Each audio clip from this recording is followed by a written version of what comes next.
Ada beberapa hal. Nomor satu, memang kalau dilihat dari pertumbuhan konsumsi, momentum konsumsi rumah tangga di kuartal keempat turun lagi dibanding kuartal 3. Dan ini disebabkan sebagian besar karena pengeluaran APBN untuk konsumsi itu turun drastis. Kalau kita lihat pertumbuhan pengeluaran pemerintah di kuartal 3 itu mencapai 9% lebih.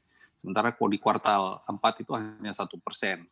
Dan ini turut menyumbang kepada melemah kembalinya momentum konsumsi rumah tangga. Selain memang konsumsi rumah tangga itu sudah terpengaruh ke bawah karena perilaku konsumen yang sudah berubah. Itu yang pertama. Yang kedua, itu karena memang pengusaha, pelaku usaha itu masih belum mau melakukan ekspansi dalam bentuk investasi. Dan itu juga terlihat di dalam banyak data-data high frequency, karena memang uncertainty terhadap masa depan masih banyak karena tadi masalah COVID yang belum selesai. Yang kedua juga adalah karena pola perilaku konsumen berubah, jadi mereka juga berhati-hati. Dan salah satu faktor juga yang terbesar yang juga mempengaruhi dinamika investasi itu adalah besarnya skala restrukturisasi yang telah dilangsungkan sampai dengan hari ini, yang menyebabkan fungsi intermediasi finansial dari sektor keuangan itu terganjal. Ini semuanya mempengaruhi kepada kinerja di kuartal 4.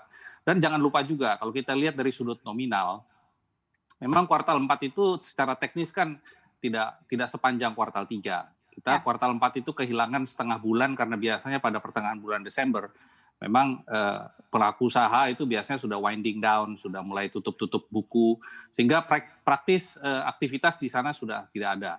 Nah, faktor kebijakan sebetulnya di sini berpengaruh. Kita kan sebetulnya di awalnya sudah memperkirakan akan ada kemungkinan konsumsi swasta akibat dari cuti bersama.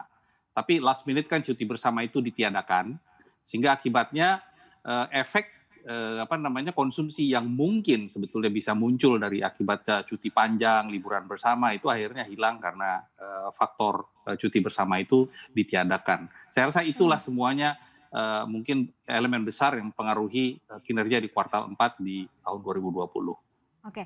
Apa sebenarnya yang harus dibenahi begitu ya terkait mengenai konsumsi rumah tangga ini fokusly-nya? Karena kan memang sudah data begitu ya, sudah raportnya juga sudah dikeluarkan di tahun 2020, kan PR panjangnya masih ada di tahun 2021 nih Pak Adrian. Yang harus Anda lihat terkait mengenai daya beli, konsumsi, kemudian hal-hal ini begitu yang masih akan jadi PR berkelanjutan nih apa Pak Adrian?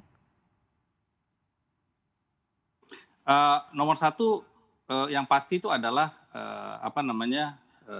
konsistensi dan comprehensiveness dan rinci kebijakan yang rinci dan sistematis terkait dengan penanggulangan COVID, PSBB atau dan lain sebagainya yang terkait dengan arrangement work from home sama work from office. Itu yang pertama.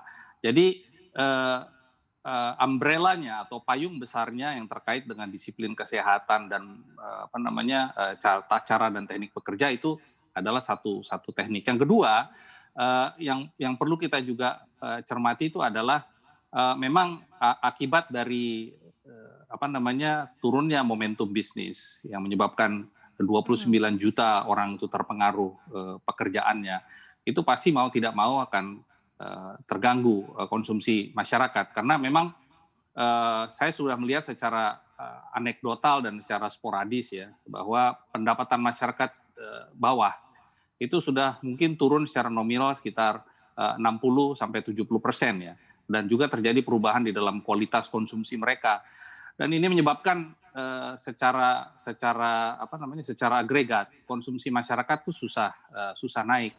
Jangan lupa untuk install aplikasi CNBC Indonesia yang tersedia di App Store dan Play Store, dan ikuti terus perkembangan ekonomi bisnis terkini hanya di CNBC Indonesia Beyond Business.